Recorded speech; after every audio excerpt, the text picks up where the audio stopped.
बयान किया जाता है कि बसरा का एक सरदार हमेशा उदास और गमगीन रहता था कि किसी ने इससे दरियाफ्त किया कि आखिर इस परेशानी का सबब क्या है।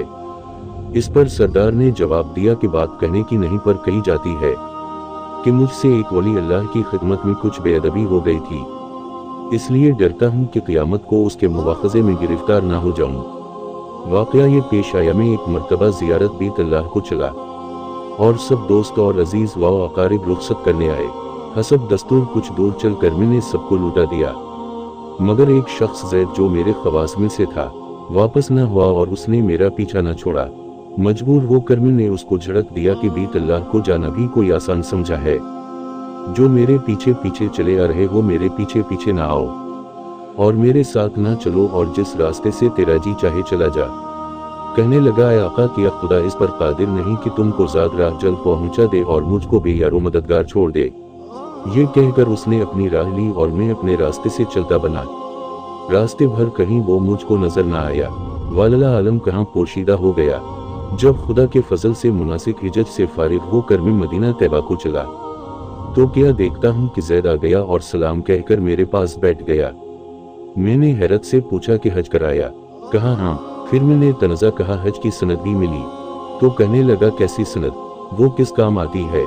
मैंने कहा, हज करने वाले को बीत अल्लाह में गैब से चिट्ठी आती है जिसमें लिखा होता है फलां बिन फलां हज को आया था और इसका हज कबूल हो गया। फिर इस सनद के जरिए कब्र और हश्र के अजाब से निजात होती है। ये सुनकर ज़ैद रोता चलाता बीत अल्लाह को वापस चला गया। जब मैं हुजूर अक़दस सल्लल्लाहु अलैहि वसल्लम की ज़ियारत से फारिग होकर लौटा तो क्या देखता हूँ कि ज़ैद फिर आ गया और फिर सलाम के बाद एक चिट्ठी उसने मेरे सामने रख दी जो एक निहायत उम्दा रेशमी कपड़े में लिपटी हुई थी, जिसमें ज़ैद के बारे में अज़ाब कब्र और हश्र से निजात के लिए लिखा हुआ था। ये देखकर मेरे होश उड़ गए। फिर जरा सुकून होने पर मैंने मालूम किया कि ज़ैद बता तो इसकी हकीकत क्या है, आखिर ये मामला तेरे साथ कैसे पेश आया। तब उसने बताया कि सुनो भाई, जब मैं बीत अल्लाह पहुंचा तो काबा हाजिरों से बिल्कुल खाली था। इस वक्त मैंने गिड़गिड़ा कर ज़ारो कतार रोना और चलाना शुरू कर दिया कि मालिक दो जहां किया गरीब गनहिगारों का हज भी काबिल कबूल नहीं, जो मुझको हज की सनद नहीं मिली। किया गरीबों का काबा और साहब काबा और है, जो वहां से जाकर सनद लाऊं। मुझको कसम है तेरे इज्जत वाओ जलाल की, जब तक चिट्ठी ना पाऊंगा काबा से बाहर ना जाऊंगा और रोते रोते यही मर जाऊंगा। अचानक गैब से आवाज आई कि ज़ैद, निजात की चिट्ठी ले और जा अपनी राह ले। फिर ये चिट्ठी मेरे हाथ में आ गई। इसको लेकर मैं चला आया। ये सुनकर मेरी हैरत की इंतहा न रही कि अल्लाह अकबर, उस शख्स का ये आला मर्तबा है जिससे मैं आज तक वाकिफ ना था। फिर इज्जत व एहतराम के साथ में उसे अपने साथ बसरा ले आया और वो चिट्ठी निहायत एहतराम व ताज़ीम के साथ एक संदूक में बंद कर दी। जब कभी जी चाहता तो इंतहाई अदब व एहतराम से निकाल कर उसकी ज़ियारत कर लेता, चूमता और आँखों से लगाता था और फिर महफूज कर देता। इत्तेफाका में कहीं सफ़र में था कि मेरे पीछे ज़ैद का विसाल हो गया। जब मैं वापस आया तो इस खबर से मेरे रंज व क़लक़ की इंतहा न रही कि अफसोस में ऐसे वली की तदफीन में शामिल न हो सका। फिर अचानक मुझे वो चिट्ठी याद आई जो मेरे संदूक में महफूज थी।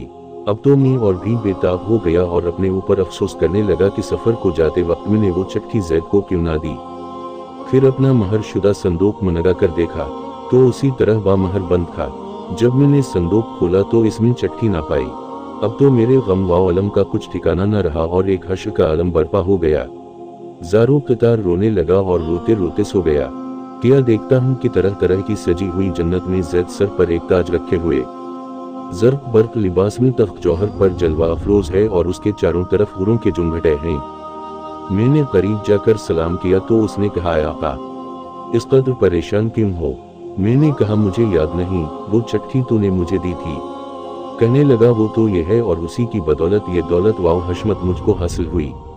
अब आप कुछ तरदीद ना कीजिए, मैं अपनी मनमानी मुराद को पहुंच गया। बहुला हकायत अलसालहीन हासिल, जो अल्लाह का हो जाता है अल्लाह ताला इसकी सब मुरादें पूरी कर देता है। दुआ है अल्लाह ताला हम सबको भी इस वाक़े से सबक हासिल करके। वीडियो को देखने का शुक्रिया। अगर आपको वीडियो अच्छी लगी तो चैनल को सब्सक्राइब करिए ताकि आने वाला वीडियो आप तक पहुंच सके।